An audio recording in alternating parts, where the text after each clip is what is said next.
जाऊन मतं मागतंय आणि या प्रचाराच्या दरम्यान कधीही नव्हता तेवढ्या ह्या निवडणुकांमध्ये, या खरं स्थानिक पातळीवरच्या निवडणुका आहेत, या निवडणुकांमध्ये पैशाचा धूर निघताना दिसतोय। आज सुद्धा सामनाचा अग्रलेख आपण वाचला असाल, त्याच्यात देखील याचा उल्लेख केलेला आहे। पैशाचं वाटप किंवा पैशाचा पाऊस किंवा अतिवृष्टी ही भयानक पद्धतीने महाराष्ट्रामध्ये सुरू आहे आणि एक प्रकारचा सत्तेचा माज, सत्तेचा दर्प या सर्व राज्यकर्त्यांच्या वक्तव्यातून आणि त्यांच्या वागणुकीतून महाराष्ट्र पाहतो आहे। ज्याप्रमाणे मी एक 8-10 दिवसापूर्वी मराठवाड्यामध्ये शेतकऱ्यांमध्ये जाऊन बसलो होतो, त्यांची सुख कसली म्हणा, दुःखच त्यांच्या वेदना व्यथा समजून घ्यायचा प्रयत्न केला आणि त्यांना मी धीर दिला। त्याप्रमाणे एकही मंत्री शेतकऱ्यांमध्ये जाऊन बसत नाहीये, नागरिकांशी बोलत नाहीये, फक्त जिथे जात आहेत तिथे पैशाच्या थैल्या उघडल्या जात आहेत आणि मतं मागितली जात आहेत। हे चित्र फार भयानक आहे आणि जे 2 विषय मी तुमच्यासमोर मांडणार आहेत त्याच्यात साहजिकच आहे, एकूणच मुंबईमध्ये गेले 2-3 वर्ष प्रदूषणाची पातळी फार मोठ्या प्रमाणात वाढलेली आहे। याही वर्षी आपण त्याचा अनुभव घेतो आहोत। जे काही त्यानुसार मुंबईची हवा ही आरोग्यासाठी घातक होत चाललेली आहे। आता काही जण असं म्हणतात, राज्यकर्ते असे कदाचित म्हणतील की इथिओपियामध्ये जो काही ज्वालामुखीचा उद्रेक झाला त्याचे ढग इकडे आलेत की काय, तर ह्याचा आणि इथिओपियातल्या ज्वालामुखी उद्रेकाचा काडीचा संबंध नाही। हा इथल्या भ्रष्टाचाराच्या ज्वालामुखीचा उद्रेक आहे आणि त्यातून हे प्रदूषणाचे ढग, भ्रष्टाचाराच्या प्रदूषणाचे ढग महाराष्ट्रावरती रोरावत आहेत। मी जो विषय घेतलेला आहे तो प्रदूषणाचा आहेच। एक तर आपल्याला आठवत असेल की जेव्हा मी मुख्यमंत्री झालो त्यावेळेला तत्काळ आरेमधल्या कारशेडला मी स्थगिती दिली होती। याचा अर्थ मी मेट्रोला विरोध केलेला नव्हता, पण मेट्रोच्या ऐवजी कांजूरमार्गची जागा आम्ही सुचवली होती, जी जागा आता या सरकारने घेतलेली आहे आणि आरेची तर झाडं कापलेलीच आहे। आता हे जे काही प्रदूषण आहे हे आरेची जी झाडं कापलेत त्याच्यामुळे नक्कीच वाढलेलं आहे आणि नियोजन शून्य विकासामुळे, विकास जो म्हटला जातोय नियोजन शून्य, जिकडे काही नियोजनच नाहीये आणि कॉन्ट्रॅक्टरचा पूर्ण विकास करण्याचा जो काही एक आटापिटा चाललेला आहे त्याचंच हे प्रदूषण आहे। आता आणखीन माझ्या कानावर आलंय की संजय गांधीचा जो काही डेव्हलपमेंट प्लॅन हा आता हे सरकार करते, म्हणजे संजय गांधी नॅशनल पार्क हे एक असं जंगल आहे, जगातलं एकमेव जंगल आहे की जे शहरात आहे आणि इथे केवळ झाडच नाही तर अगदी बिबट्यापासून अनेक जीव तिकडे वर्षानुवर्ष राहत आहेत किंवा पिढ्यानपिढ्या असं म्हणा, कारण पिढ्या आपल्याच नसतात तर इतर जीवाच्या सुद्धा असतात, तर तिकडे राहतात। हे असं जगातलं एकमेव उदाहरण आहे आणि जंगल आहे। तो संजय गांधी नॅशनल पार्क सुद्धा विकास प्लॅन काहीतरी ते आणतात आणि तोही बोडखा करण्याचा प्रयत्न चाललेला आहे। हे जसं मुंबईत चाललंय तसंच दुसरा हा एक मोठा घातक प्रयत्न ते जे करतायत ते नाशिकमध्ये करतायत। नाशिकमध्ये पुढच्या वर्षी कुंभमेळा होतोय। कुंभमेळा व्हायला पाहिजे, कारण गेल्या अनेक वर्ष, अनेक शतक हा कुंभमेळा होतोय। गेल्याही वेळेला तिकडे कुंभमेळा झाला होता आणि तिथे येणारे जे हजारो लाखो साधू संत आणि भाविक आहेत त्यांची गैरसोय होता कामा नये याच्यासाठी सुविधा पुरवण्याचं काम हे सरकारचं असतं आणि असलंच पाहिजे। दुर्दैवाने गेल्या वर्षी प्रयागराजमध्ये जे काही घडलं, चेंगराचेंगरीमध्ये किती नेमके भाविक चिरडून त्याच्यामध्ये काही जणांना प्राण गमवावे लागले, काही जण गंभीररित्या जखमी झाले, त्याचा नेमका आकडा काय अजून आलेला नाही। तर थोडक्यामध्ये तिकडे भाविकांची आणि साधू संतांची गैरसोय होता कामा नये हे शासनाचं काम आहे। आता हे काम आहे म्हटल्यानंतर त्याच्यामध्ये पारदर्शकपणा पाहिजे। आज देखील नाशिकचा पालकमंत्री नेमला का जात नाहीये हे कोडं आहे आणि त्या कोड्याचं उत्तर या कुंभमेळ्याच्या एकूण होणाऱ्या खर्चामध्ये आहे का हे एक आपल्याला शोधावं लागेल। आता तो विषय वेगळा झाला, त्याच्यात आता मला जायचं नाहीये। मात्र या कुंभमेळ्याच्या निमित्ताने साधुग्राम म्हणून जे काही होणार आहे हे गेल्या वेळेला झालं असेल, ते नेमकं कुठे झालं होतं याची सुद्धा माहिती आपण सहज मिळवू शकतो, पण या वेळेला तपोवन हे नष्ट करण्यात येणार आहे। तपोवन इथे प्रभू रामचंद्र, सीतामाई, लक्ष्मण हे काही काळ वास्तव्यास होते अशी एक आपली मान्यता आहे. म्हणजे प्रभू रामचंद्राच्या पदस्पर्शाने पावन झालेल्या ज्या काही मोजक्या जागा आपल्या देशात ओळखल्या जातात त्याच्यापैकी तपोवन ही जागा आहे. खरं म्हटलं तर इकडे आतापर्यंत काहीतरी एक श्रद्धेचं ठिकाण निर्माण करण्यात यायला पाहिजे होतं. कारण तिथे जवळपास 60 प्रकारची वेगवेगळ्या प्रजातीची झाडं आहेत. त्यातली अनेक ही औषधी वनस्पती आहेत. ही झाडं सगळीच काही शेकडो किंवा हजारो वर्षांची नाही आहेत, तर रिजनरेट होत असतात. म्हणजे जुनी झाडं जाऊन त्यांच्यापासून नवीन झाडांची उत्पत्ती होत असते. अशी अनेक वर्ष हे निसर्गाचं चक्र तिथे चालू आहे. थोडक्यामध्ये या तपोवनाने आपल्यापेक्षा जास्त कुंभमेळे अनुभवलेले असतील, पाहिलेले असतील. आणि मुख्य म्हणजे या तपोवनामध्ये जे काही साधुग्राम म्हणून करण्यात येणार आहे त्या साधुग्रामचा विरोध नाहीये, पण तपोवनात करण्यात येणार आहे त्याला मात्र आक्षेप आमचा आहे. याचं कारण ही झाडं कापली जाणार आहेत. मग प्रभू रामचंद्राच्या परस्पर पुनीत झालेली ही भूमी तुम्ही तिकडे आता ही झाडं कापणार, तिकडे साधूंची व्यवस्था करणार, पण त्याच्यानंतर काय करणार हा महत्वाचा प्रश्न आहे. त्याच्यानंतर पुन्हा झाडं लावणार असाल तर मग गेल्या वेळेला जी जागा वापरली होती त्याच जागेमध्ये साधुग्राम का करत नाही आणि ही झाडं तोडणार. आणि गिरीश महाजन म्हणालेत 1 झाड कापलं तर 10 झाडं लावणार. तर एवढी जागा जिथे असेल मग तिकडेच जर जागा रिकामी असेल तर तिथेच साधुग्राम का नाही करत. म्हणजे आहे ते मारून टाकायचं आणि मारल्यानंतर पुन्हा तिकडे नव्याने झाडं लावू अशी एक लोणकडी थाप करायची. हा हिंदुत्वाच्या नावाखाली चाललेला भ्रष्टाचार आहे. याचं कारण असं की आता कुंभमेळ्याचं जरी कारण देण्यात येत असलं तरी देखील माझ्या हातामध्ये एक अख्खे ते टेंडरची कॉपी चालेल त्याचं की ज्याच्यात स्पष्ट लिहिलेलं आहे की तिथे नंतर कॉन्फरन्स हॉल, कन्व्हेन्शन हॉल वगैरे अशा काही गोष्टी केल्या जाणार आहेत. म्हणजे हे सुद्धा कॉन्ट्रॅक्टरसाठी ही झाडं कापली जात आहेत आणि त्याला कोणी आक्षेप घेऊ नये म्हणून कुंभमेळ्याचं कारण दिलं जाते. याचा अर्थ असा भाजपचं होतांडे. काल परवाकडेच आपल्या माननीय पंतप्रधान यांनी अयोध्येच्या राम मंदिरावरती ती रामध्वजा वगैरे ती फडकावली. म्हणजे तिकडे जाऊन राम राम करायचं आणि नाशिकमध्ये मोहमे राम आणि अदानी असं यांचं काम आहे की काय. कारण काही म्हणी आपल्याला बदलल्या पाहिजेत. मुंह में रामावर बगल में छुरी असं जे काय म्हणत होतो, आता रामाच्या नावाने ही जागा अदानी हा एक शब्द झालाय कॉन्ट्रॅक्टरचं प्रतीक म्हणून. म्हणजे ही जागा उद्या कॉन्ट्रॅक्टर कारण पुढे करून तुम्ही तिथली झाडं किंवा नष्ट करताय हा सरळ तिथल्या जनतेचा आरोप आहे आणि त्याच्याशी मी सहमत आहे. तिथल्या जनतेचं कोणी ऐकत नाहीये. सुरुवात करताना जे बोललो की मंत्री नुसता जरा फिरतायत, हे घरदार सोडून फिरतायत, घरोदारी फिरतायत, पण ज्यांचं ऐकायला पाहिजे मग हे ना धड शेतकऱ्यांचं ऐकत आहेत ना शहरातल्या नागरिकांचं ऐकत आहेत. वारे माफ गळला जातोय, हा पैसा येतो कुठून याचं उत्तर कोणाकडेच नाहीये. ते दिसतंय सगळ्यांना. अगदी काल परवाकडेच त्यांच्या मित्रपक्षांमध्येच आता ही साठमारी सुरू झालेली आहे. एकमेकावरती धाडी टाकून उघड पैसे दाखवले जात आहेत तरी सुद्धा सगळे चिडीचूप आहे. हे भावतांड आहे आणि म्हणून मुंह में राम आणि बगल में अदानी असं यांचं भाजपचं हे हिंदुत्व आहे.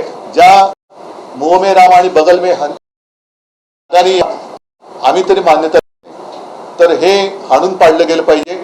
नाशिकच्या जनतेसोबत मी तर म्हणेन केवळ हा आता मी मुंबईत का विषय घेतोय, नाशिकमध्ये होत आहे माझं काय जात आहे नाही, मुंबईने भोगले, नाशिकची वेळ आता दुसरी आहे असं सगळीकडे होत जाणार आहे. त्याच्यामुळे हा केवळ एका शहराचा विषय नसून हा संपूर्ण राज्याचा विषय आहे. तिथे सर्व निसर्गप्रेमीच नव्हे तर आपल्याला पुढे श्वास कसा त्रास होणार आहे याची जाणीव ज्यांना झाले त्यांनी सगळ्यांनी याला विरोध केला पाहिजे. परत एकदा सांगतो, आमचा विरोध हा कुंभमेळ्याला नाही, साधुग्रामला नाही, मात्र त्यासाठी जी हजारो झाडांची कत्तल हा शब्द मी वापरतोय, कत्तल करून सरकार आपल्या पदरी पुण्य पाडून घेण्याचा एक केविलवाणा प्रयत्न करण्याचा देखावा निर्माण करते, त्याला आमचा विरोध आहे. हा एक विषय झाला. हा एक विषय फार महत्वाचा आहे. आणि दुसरा विषय हा राज्यसभेचा आहे, संसदेचा. आता त्याच्यामध्ये ती नोटीस आलेली आहे की त्यांनी काय अधिसूचना ना काय म्हणायचं त्याला हा म्हणजे त्याला काय म्हणतात अधिसूचना त्यांनी जारी केलेली आहे आणि त्यानुसार यापुढे प्रोसिडिंग्स मध्ये हाऊस मध्ये त्यांनी म्हटलेले की शुड बी नो थँक्यू, जय हिंद किंवा वंदे मातरम, म्हणजे अनाकलनीय आहे.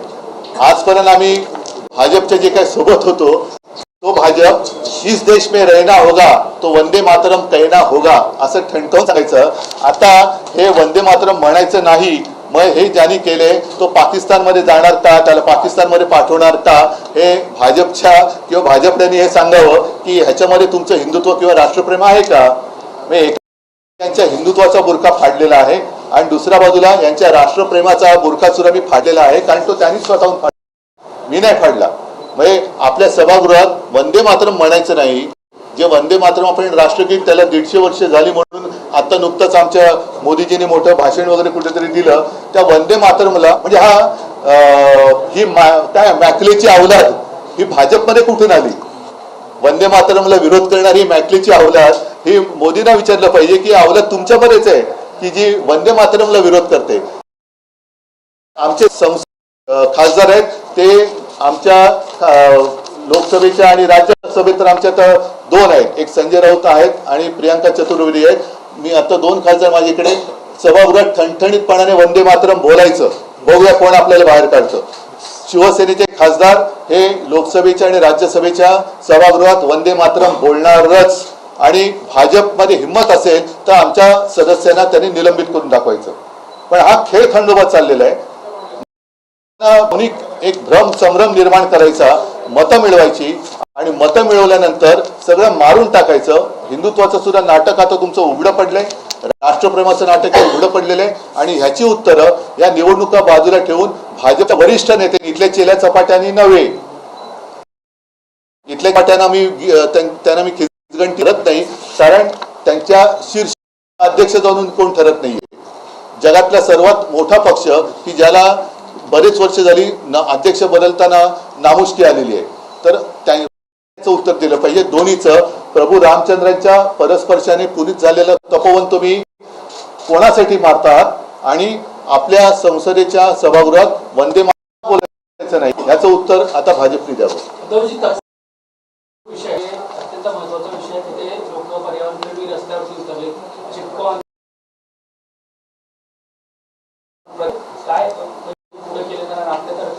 नाही, मला पहिल्याचं उत्तर पाहिजे.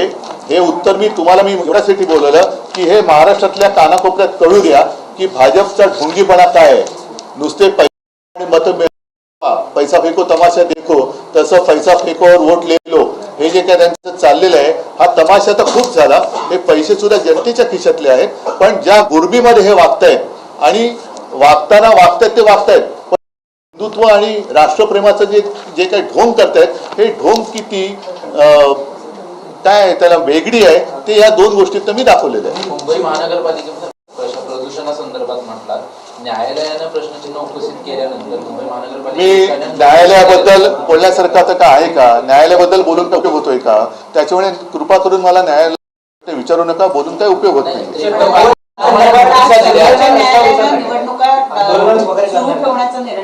मी न्यायालयाबद्दल बोलून उपयोगच नाहीये, त्याच्यामुळे मला कृपा करून न्यायालयाबद्दल काही बोलायचंच नाहीये. बांधकामांना मुंबई महानगरपालिकेच्या नोटिसा दिल्यात, बिल्डर नियम पाळत नाहीत असं देखील सांगितलं, अशांना देखील महानगरपालिकेकडून देत आहेत आणि रस्ते देखील आजपासून डीप क्लिनिंग केलं जाणार आहे पर्यावरणासाठी.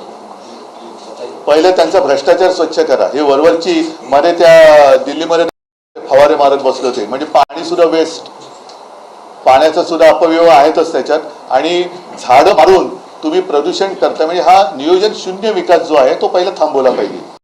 कारण आतापर्यंत तुम्ही विकासाच्या विरोधात नक्कीच नाहीये, पण एक गोष्ट झाल्यानंतर कुठे मेट्रोची बरीच कामं झालेली आहेत तरी ट्रॅफिक कुठे कमी होतोय, ट्रॅफिक तसाच आहे.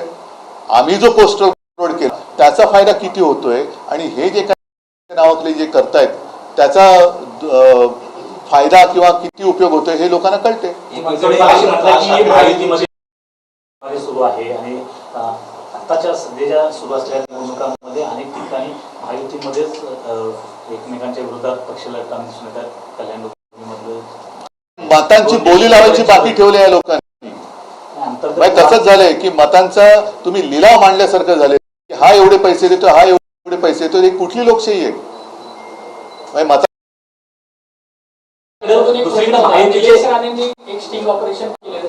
निलेश राणे यांनी एक स्टिंग ऑपरेशन केलेलं भाजप पदाधिकाऱ्याचं. त्याच्या घरामध्ये पैसे सापडलेले आहेत. बोलतोय ना की ही सगळी पैशाची गुरबी आता उघड झालेली आहे. मंत्री पैशाची उघडी बॅग ठेवून घरात बसतो, त्याच्यावरती काय कारवाई होत नाही. हे सगळे भ्रष्टाचार आता एवढे झालेले आहेत की हा भ्रष्टाचाराच्या ज्वालामुखीचा उद्रेक झालेला आहे. सर, काल राज ठाकरे आणि तुमची भेट झालेली आहे. काय महापालिकेची स्ट्रॅटेजी? मी आज जो विषय बोलले तो महत्वाचा आहे, त्याच्यामुळे मला वाटते 2 विषय मी मांडले, त्याला आपल्या माध्यमातून जनतेपर्यंत आपण पोहोचवावं. भाजपच्या समजदार नेत्याकडनं मला त्याच्यावरती उत्तर अपेक्षित आहेत. कोणी आंडू पांडू बोलेल तर त्याला मी काय उत्तर वगैरे काय देणार नाही. शिवसेना म्हणून का आवाज देणार का? हो, मी आज तर बोललेलो आहे आणि आवश्यकता लागली तर उतरवलं. पण प्रत्येक वेळेला रस्त्यावरती उतरूनच जर का न्याय मिळणार असेल, निवडणुका घेऊच नका, रस्त्यावरती उतराने न्याय मिळवा असं एक तुमचं घोषवाक्य करा. सर, नेशनल ग्रीन ट्रिब्यूनल जैसी भी संस्था है, वहाँ पर भी आवाज उठा सकते हैं. अच्छा. आप इसको इस तपोवन के विषय नहीं, कुछ फायदा होने वाला है क्या? आज तक नहीं उठाया गया. आरे की जो बात मैंने की, कई मतलब कितनी बार हमने कोशिश की, लेकिन ये मानने के लिए तैयार नहीं. सिर्फ कॉन्ट्रैक्टर के लिए सब पेड़ भी काटो, सब काटो. अच्छा, की जो मैंने बात की उसका टेंडर ही कल निकला है म्यूनिसिपैलिटी का. वहाँ कन्वेंशन हॉल और सारी चीजें बनाने वाले हैं. इसका मतलब यही है कि एक जो कहावत है, मुंह में राम और बगल में छुरी, उसको थोड़ा बदली करना होगा. मुंह में राम और बगल में Adani. Finance minister Ajit Pawar openly अपने बयान दे रहे हैं कि मेरे पास फंड्स है, आप मुझे वोट दो, मैं आपको फंड दूंगा. वही तो मैं कह रहा हूँ ना, अजीत पवार जो फाइनेंस मिनिस्टर है उनको उप मुख्यमंत्री नहीं मानता, क्योंकि वो संविधानिक पद है नहीं. अर्थमंत्री कहते हैं कि मेरे पास तिजोरी है. चंद्रकांत की तिजोरी तो हमारे पास है.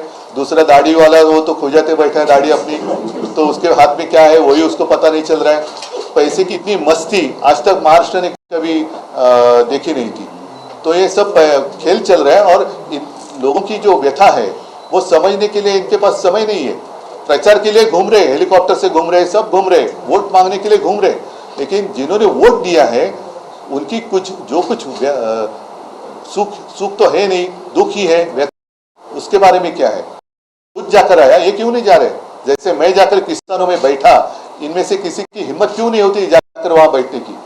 प्रश्न महायुतीचे सर्व नेते प्रचारात असताना महाविकास आघाडीतले सर, महायुति के भीतर और भी कुछ चीजें सामने आ रही है. भारतीय जनता पार्टी और शिवसेना के एकनाथ के नेता एक दूसरे के कुछ स्कैम्स एक्सपोज कर रहे हैं. संतोष बांगर ने 50 करोड़ लिए, उसके साथ मिले. क्या कार्रवाई कौन करेगा? कौन है? आरोप भी वही करते हैं और खुद ही क्या जजमेंट भी वही देते हैं. फिर कोर्ट का काम क्या है? तो बीजेपी के कह रहे हैं कि 2 दिसंबर तक हमें युति कायम रखनी है, उसके बाद हम जवाब देंगे. क्या मतलब यूज एंड थ्रो. अभी वो थ्रो करेंगे तो कितने दूर तक जाएगा पता नहीं. और अजीत पवार की उपयोगिता खत्म हो गई है बीजेपी के लिए. अभी वो मैं तो अनुभव नहीं ले रहा हूँ, जिनके पास है उनको पूछो. लेकिन वो बातें बाद में. लेकिन आज जो मैंने 2 मुद्दे उठाए, एक तो बीजेपी का झूठा हिंदुत्व और झूठी देशभक्ति. जैसे मैंने कहा तपोवन की बात तो मैंने कही, लेकिन जो पार्लियामेंट की अधिसूचना आई है कि आप संसद भवन में वंदे मातरम नहीं कह सकते, ये कौन सी बात है? किसका दिमाग है इसके पीछे? और एक समय तो ऐसा था कि ये बीजेपी वाले तो चिल्ला चिल्ला कर कहते थे कि इस देश में रहना होगा तो वंदे मातरम कहना होगा. तो मेरे सांसद तो वहां जाकर वंदे मातरम कहेंगे. अगर बीजेपी में हिम्मत है तो मेरे सांसदों को बाहर निकल कर दिखाइए. और अलग नहीं, ये चीज है वो कौन है उसको निकालो बाहर, भेजो ना उसको. उन्हीं की प्यारी भाषा कुछ कि उनको भेजो पाकिस्तान ना. अभी फिर का दोहरापन है. और मराठी में तर बोलतात ना ढोंगीपणा आहे यांचं. इतका नाही ये हिंदू है नाही ये देशप्रेमी है.